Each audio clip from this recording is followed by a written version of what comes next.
Non collateral education loan. ఎలాంటి property అష్యూరెన్స్లు చూపించాల్సిన అవసరం లేదు. అతి తక్కువ వడ్డీతోటి మనం ఎడ్యుకేషన్ లోన్ స్టూడెంట్స్కి విసోర్స్ ఫిన్టెక్ ద్వారా బ్యాంకుల నుండి అందించడం జరుగుతుంది. ఆ బ్యాంక్ అఫీషియల్ ఎంప్లాయీస్ వచ్చి ఇక్కడ కూర్చుంటారు. ప్రతి స్టూడెంట్ 10 బ్యాంకులు 10 చోట్ల తిరగాల్సిన పని పడకుండా అందరూ ఒక దగ్గరికి తీసుకుని రావడం జరిగింది.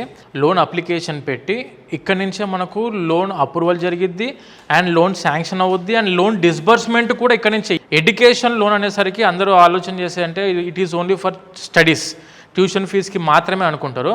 బట్ ఎడ్యుకేషన్ లోన్ అనేది చదువుకి మాత్రమే కాదు, accommodation and food expenses, tuition fee, travelling expenses and దానితో పాటు వీసా ఎక్స్పెన్సెస్, ఇన్సూరెన్స్లు, ప్రతిదీ, బుక్స్, స్టేషనరీ, ల్యాప్టాప్ అన్నీ కూడా మనకి ఎడ్యుకేషన్ లోన్లో కవర్ అవుతాయి. ప్రతి ఒక్క స్టూడెంట్ ఎడ్యుకేషన్ లోన్ అనేది తీసుకోవాలి.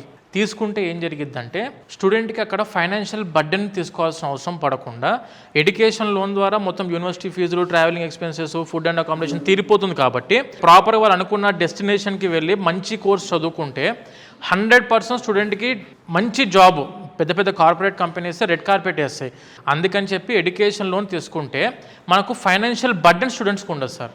దానివల్ల ఏంటంటే మంచి వాళ్ళు అనుకున్న డ్రీమ్ డెస్టినేషన్, వాళ్ళు అనుకున్న డ్రీమ్ గోల్ ఏదైతే ఉందో దాన్ని నెరవేర్చుకోవడానికి అవకాశాలు ఎక్కువ ఉంటాయి స్టూడెంట్స్కి. ఓకే, మధ్య తరగతి వాళ్ళ పిల్లలు అబ్రాడ్ వెళ్ళి చదువుకోవాలి అనుకుంటే వాళ్ళ కళను నిజం చేస్తున్నటువంటి ఒకే ఒక సంస్థ ఇది. అవును సార్, అదైతే నో డౌట్. అలాంటి సర్వీసెస్ ఇస్తున్నందుకు అయితే చాలా థ్యాంక్ యూ. 12 కంట్రీస్లో 1500 యూనివర్సిటీస్తో టైఅప్ అయిన సంస్థ మన విసోర్స్.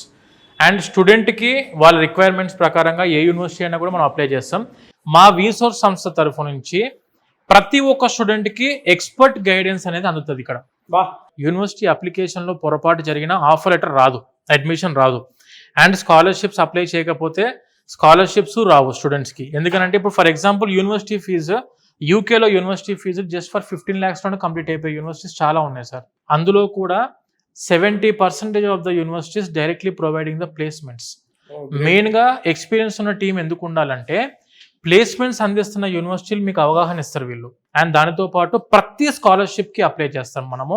అంటే అకాడమిక్ స్కాలర్షిప్స్ అవ్వచ్చు, యూనివర్సిటీ స్కాలర్షిప్స్ అవ్వచ్చు, మెరిట్ స్కాలర్షిప్స్ అవ్వచ్చు అండ్ ఎర్లీ బర్డ్ స్కాలర్షిప్స్, ఇలా చాలా స్కాలర్షిప్స్ ఉంటాయి. అన్నిటికి కూడా అప్లై చేస్తాం మనం. అంటే ఒక 15 లక్షల యూనివర్సిటీ ఫీజు ఉన్నదాన్ని 10 లక్షల్లోనే 12 లక్షల్లోనే క్లోజ్ చేసే విధంగా స్కాలర్షిప్స్ అందిస్తారు.